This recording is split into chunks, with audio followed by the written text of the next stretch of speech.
Vote کی حیثیت جو ہے سفارش کی ہے، شہادت کی ہے اور وکالت کی ہے۔ یعنی ہم سفارش کر رہے ہیں اور شہادت دے رہے ہیں اور وکالت اس بات کی کر رہے ہیں کہ جس شخص کو ہم ووٹ دینا چاہ رہے ہیں یہ قوم و ملت کے لیے خیر خواہانہ رویہ رکھتا ہے، قوم و ملت کے مسائل کو حل کرنا چاہتا ہے اور اس کے مسائل کو حل کرے گا، اس نیت سے ہم ووٹ دیتے ہیں۔ ایک تو یہ بات ہو گئی۔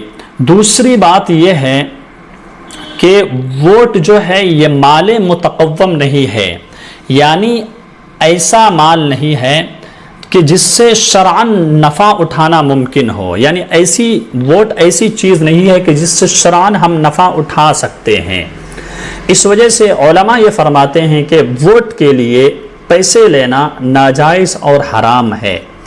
کیوں؟ اس وجہ سے کہ یہ شرعاً ایسی چیز ہے ہی نہیں کہ جس سے نفع اٹھایا جا سکتا ہو اور جس سے نفع اٹھانا ممکن ہو، جس کو جو ہے خریدا اور بیچا جا سکتا ہو، مارکیٹ میں لا کر بیچا جا سکتا ہو، یہ ایسی چیز ہے ہی نہیں۔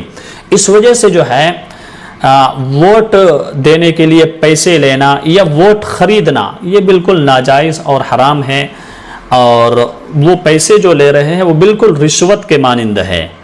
اور اللہ تبارک و تعالیٰ نے رشوت لینے کے، اللہ کے رسول صلی اللہ علیہ وسلم نے رشوت لینے والے کے بارے میں فرمایا ہے الراشی والمرتشی کلاہما فی النار، رشوت لینے والا اور رشوت دینے والا دونوں کے دونوں جہنم میں ہوں گے، جہنم کا حصہ بنیں گے۔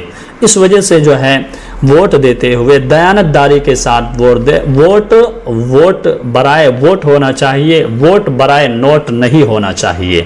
اللہ تبارک و تعالی ہم سبھی کو عمل کی توفیق